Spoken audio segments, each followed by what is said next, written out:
আফসানা মিমির একটি কন্টেন্ট, একটি শর্টস, আমি জেনে বুঝে কাজটা ছেড়ে এসেছি। কাজটা যে আমি ছেড়ে এসেছি শাবানা মেঘের দিন, সেটা নিয়ে আমার কোনো আফসোস নাই। আমি জেনে বুঝে ছেড়ে এসেছি, বাট আমি বলছি আমার নির্বুদ্ধিতাটা কোথায় ছিল। একজন ডিরেক্টর ঠিক করবেন তিনি কোন চরিত্রটাকে নিয়ে কিভাবে কাজ করবেন, সেটা সম্পূর্ণ তার স্বাধীনতার জায়গা।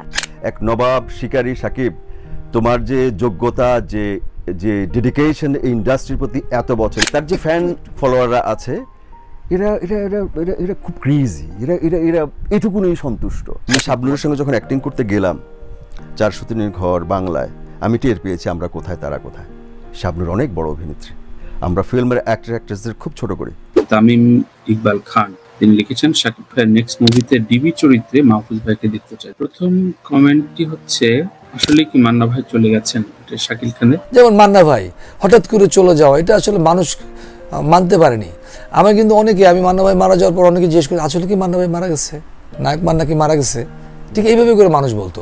সেখানে DA ওরা 247 উনি লিখেছেন, আমি মনে করি শাকিল খান, আমিন খান বাপ্পারা যেদের এখন মুভি করা উচিত, তারা সুপার স্টার ছিল।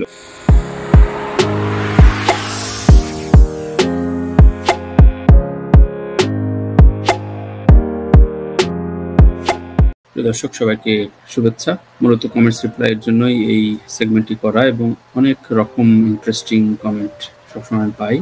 সো এই কাজটি অন্যান্য কন্টেন্ট তৈরির পাশাপাশি আমার ভীষণ ভালো লাগে। তো আজকে আমি কথা না বাড়িয়ে কমেন্ট সেকশনে যাই। প্রথম কমেন্টটি হচ্ছে, আসলে কি মান্না ভাই চলে গেছেন? এটা শাকিল খানের। যেমন মান্না ভাই হঠাৎ করে চলে যাওয়া, এটা আসলে মানুষ মানতে পারেনি। আমি মান্না ভাই মারা যাওয়ার পর অনেকে জিজ্ঞেস করি, আসলে কি মান্না ভাই মারা গেছে, নায়ক মান্না কি মারা গেছে, ঠিক এইভাবে করে মানুষ বলতো। সেখানে DA ওরা 247 উনি লিখেছেন, আমি মনে করি শাকিল খান, আমিন খান বাপ্পারা যেদের এখন মুভি করা উচিত, তারা সুপার স্টার ছিল। আমি অনেকটাই একমত আপনার সাথে, এবং আমি মনে করি যে এই বিষয়গুলো আরো সামনে আসা উচিত। আপনারা যারা ভক্তকুল রয়েছেন তারা যদি এই বিষয়টা আরো নিজেদের মতো করে লেখেন তাহলে সেটা আরো বেটার হয়। পরে কমেন্টে যাই। আফসানা মিমির একটি কন্টেন্ট, একটি শর্টস, আমি জেনে বুঝে কাজটা ছেড়ে এসেছি। কাজটা যে আমি ছেড়ে এসেছি শাবানা মেঘের দিন, সেটা নিয়ে আমার কোনো আফসোস নাই। আমি জেনে বুঝে ছেড়ে এসেছি, বাট আমি বলছি আমার নির্বুদ্ধিতাটা কোথায় ছিল। একজন ডিরেক্টর ঠিক করবেন তিনি কোন চরিত্রটাকে নিয়ে কিভাবে কাজ করবেন, সেটা সম্পূর্ণ তার স্বাধীনতার জায়গা। হ্যাঁ, আমি গল্পে একরকম পড়েছি বলে সেটাই সিনেমায় হবে, ব্যাপারটা কিন্তু তা না। ফারিয়া ইশিতা লিখেছেন, ওই সময় আপনি শাওনের প্রতি ঈর্ষান্বিত ছিলেন, এখন মনে হচ্ছে আপনি বোকামি করেছেন, মানুষ মাত্র এমন হয়। এবং সেটি কিন্তু অলরেডি আফসানা মিমি স্বীকারও করেছেন, খুব অকপটে বলেছেন। সুতরাং এই স্যাটারটুকু মনে হয় আফসানা মিমির প্রাপ্য না। এনিওয়ে, আপনার কমেন্টের জন্য ধন্যবাদ। আমি লিখে দিই।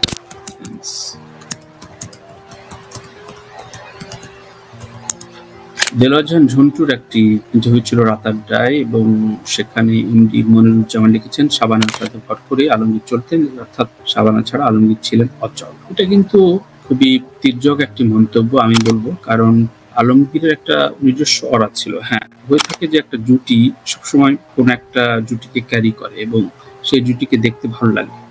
সে কারণে কিন্তু শাবানা হয়তো পরবর্তীতে জসিমের সাথে খুব পপুলার কিছু ছবি দিয়েছেন, কিন্তু আলমগীর শাবানা ম্যাক্সিমাম ব্লকবাস্টার হয়েছে। সামাজিক ছবি, ভাই ভাবি চরিত্র, নায়ক নায়িকার চরিত্র, পোড় খাওয়া নায়ক থেকে ধনী হয়ে যাওয়া ইত্যাদি অনেক ছবি আমি নিজেও মুগ্ধ হয়ে দেখতাম। তাই বলে এটি কখনো বলা উচিত না যে কে বড় বা কার কাঁধে ভর করে কে উঠেছে, কারণ জুটিকে যখন মানুষ পছন্দ করে তখন বুঝতে হবে যে দুজনের কেমিস্ট্রিটা আমার আপনার ভালো লাগছে। এই কন্টেন্টের আরো কিছু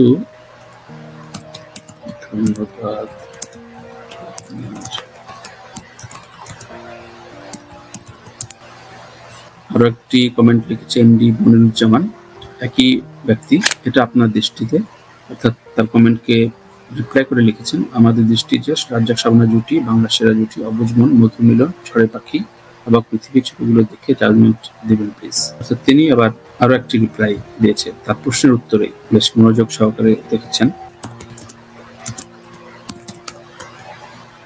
মাহফুজ আহমেদ শাকিব খানকে বলে বেশ আলোচনা এসেছিলেন, এবং শাকিব ও শাবনুর প্রসঙ্গে অভিনেত মাহফুজ আহমেদ শিরোনাম ছিল এটির। শাকিবকে স্পষ্ট করে যে কোনো কথা বলতে পারি। এক নবাব শিকারী সাকিব, তোমার যে যোগ্যতা, যে যে ডেডিকেশন এই ইন্ডাস্ট্রির প্রতি এত বছর, তার যে ফ্যান ফলোয়াররা আছে এরা এরা এরা এরা এরা খুব ক্রেজি, এরা এরা এরা এটুকুনই সন্তুষ্ট। আমি শাবনূরের সঙ্গে যখন অ্যাক্টিং করতে গেলাম 400 দিনের ঘর বাংলায়, আমি টের পেয়েছি আমরা কোথায় তারা কোথায়। শাবনূর অনেক বড় অভিনেত্রী, আমরা ফিল্মের অ্যাক্টর অ্যাক্ট্রেসদের খুব ছোট করি। তামিম ইকবাল খান তিনি লিখেছেন শাকিব ভাইয়ের নেক্সট মুভিতে ডিবি চরিত্রে মাহফুজ ভাইকে দেখতে চাই। ডিবি চরিত্রে মানে স্পেশাল ডিবি চরিত্রে কেন, এটি আবার খুবই ইন্টারেস্টিং লাগলো। যাই হোক,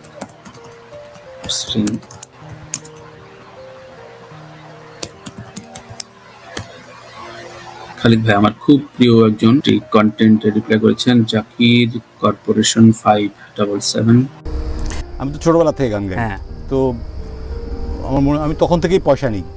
আচ্ছা, টুকটাক পয়সা, এতটুকু কোয়ালিটি আমার ছিল যে আমাকে পয়সা দিত তারা এমনি ইচ্ছা করেই।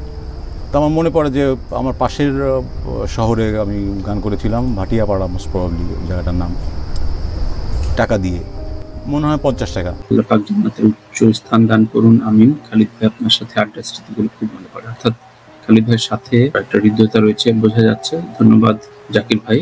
খালিদ ভাই আমারও ভীষণ ভীষণ প্রিয় মানুষ, সেটি আমি বেশ কিছু কন্টেন্টে বলেছি এবং লিখেছি।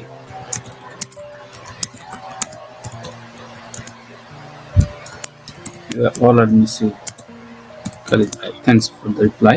বডি পার্ট নিয়ে সবার এত কথা, দীপা খন্দকারের একটি কমেন্ট। এবং মোটাকে মোটা বললে সেটা কিন্তু দোষ, সেটা কিন্তু বডি শেমিং হয়ে যায়। কিন্তু আপনি ওজন কমানো নিয়ে খুব এটা নিয়ে আমরা মাতামাতি করছি, সেটা কেন বডি শেমিং হচ্ছে না? তো মনে হয় এটাও বডি শেমিং। আমার কাছে বডি শেমিং লাগে, কিন্তু যারা অ্যাকসেপ্ট করছে তাদের কাছেই আমার প্রশ্ন যে আপনি যখন মোটা, তখন আপনাকে মোটা বললে আপনার খুব খারাপ লাগছে। আপনি স্লিম হচ্ছেন, কিভাবে হলেন, কেমনে হলেন, দিনের পর দিন, বছরের পর বছর বডি নিয়ে, বডি পার্ট নিয়ে এত কথা, এটা আমার কাছে জাস্ট নোংরামিই লাগে, আর কিছু না।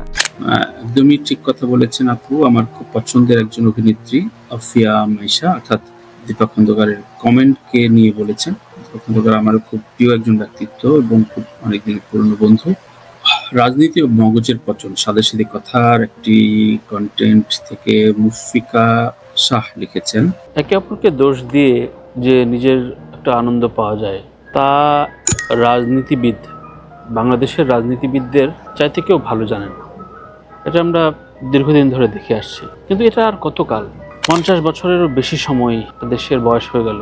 সবচেয়ে সস্তা থাকলো জনগণ।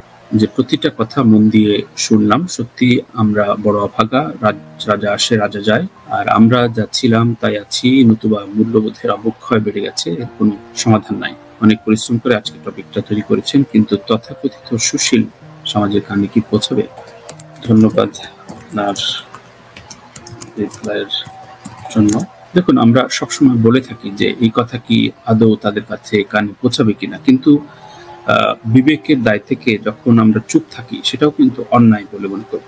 আপনি অবশ্যই আপনার মত প্রকাশ করবেন, সেটা ক্রোধ বা কাউকে ব্যঙ্গ বা কাউকে কটাক্ষ করে না, কিন্তু আপনার ব্যক্তিগত অভিমত জানানোর প্রয়োজন এবং চাহিদা কিংবা দায়িত্ব রয়েছে। সেই জায়গা থেকে আমি বলি এবং করার চেষ্টা করি। দ্যাটস ওয়াই এই কাজগুলো আমি করে যেতে চাই। সুতরাং এই যে আপনি একটা ভয়েস রেজ করলেন আমার কথার প্রেক্ষিতে, এটিও আমার মনে করি এই কন্টেন্টের সার্থকতা।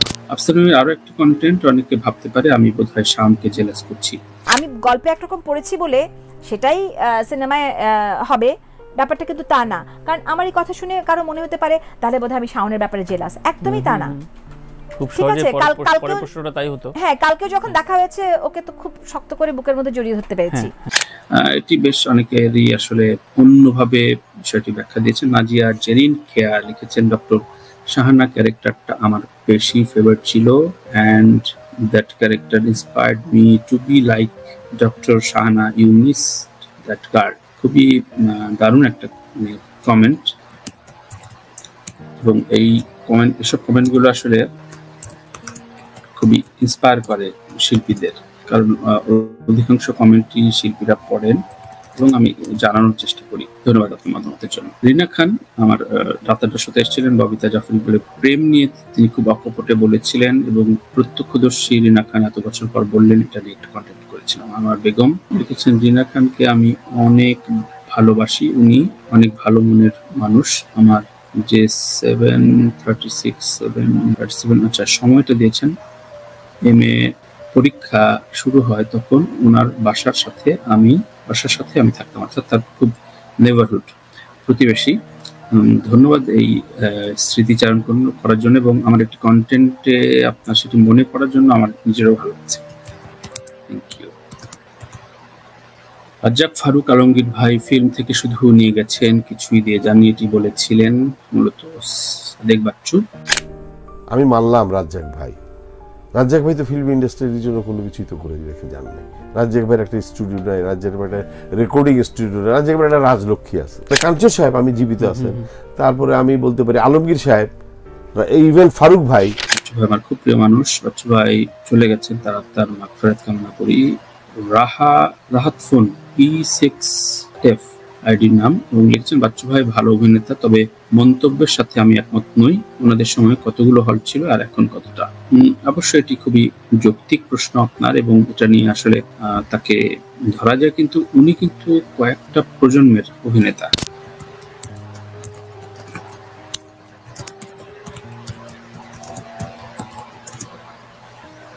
সাদিক বাচ্চুর আরো একটি মন্তব্যে এমডি মুসা লিখেছেন, নিজেদের স্বার্থ ছাড়া অনেকেই কিছু বুঝে না, তার কারণ কত দুস্থ শিল্পী আছে যারা বিপদে পড়লে সরকারের কাছ থেকে ভিক্ষা নেয়, এতে বোঝা যায় কত ছোট লোক ছিল তারা। খুবই দ্বিমত পোষণ করছি, তারপরও লাভ রেট দিচ্ছি।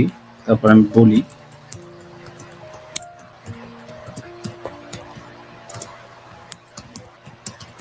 দুঃখ প্রকাশ করলাম। দেখুন, একজন শিল্পী যখন বলেন তখন তার ব্যক্তিগত অভিমত এবং ব্যক্তিগত অভিমান থেকে বলেন। শিল্পী কখনোই ছোট লোক হয় না, শিল্পীরা ঠকে যায় এবং তাদের ঠকায়। কেউ কেউ হয়তো প্রাপ্যটা পায় বলে আপনার কাছে মনে হয় যে শিল্পীরা বেশি পাচ্ছে, কিন্তু এই অভিমান থেকেই তাদের বলার রাইট তৈরি হয়। দুস্থ কখনো শিল্পী হয় না। শিল্পীর জীবন, অনেক শিল্পীকে আমি জানি তারা অন্য পেশায় গেলে অনেক টাকা ইনকাম করতে পারতেন, খুব বেটার লাইফ লিড করতে পারতেন, অনেক টাকা সঞ্চয় হতো, কিন্তু তারা শুধুমাত্র শিল্পের প্রেমে পড়ে রয়ে গেছেন। সুতরাং এই কথাগুলো বলে আমার মনে হয় শিল্প চর্চা, শিল্প রুচির জায়গায় আঘাত করেন। শিল্পী আপনাকে আনন্দ দেয়, আপনার অনেক দুঃখের ভেতরে তার অভিনয়, তার গান, তার কবিতা, তার হয়তো সাহিত্য রচনা আপনাকে এক অন্য ভাবনা নিয়ে যায়, সেটা ডিপ্রেশন কাটিয়ে দেয়, হয়তো কোনো জায়গায় আপনার মন ভালো করে দেয়, কোনো জায়গায় বিরক্তির কারণ হয়ে যায়, কিন্তু আমার মনের ভেতরে একটা অনুরণন তৈরি করে। এটা কিন্তু সবাই পারে না। সুতরাং ওই দামটুকু হয়তো দেখা যায় না, কারণ আপনি সেটা আলু পেঁয়াজের দামে কিনতে পারেন না। আপনার মন ভালো করে দিল একেবারেই একটা দৃশ্য মাধ্যম থেকে, সেই দামটা মূল্যহীন, অমূল্য। মূল্যহীন বলতে একেবারে শূন্য মূল্য না, অমূল্য। ধন্যবাদ।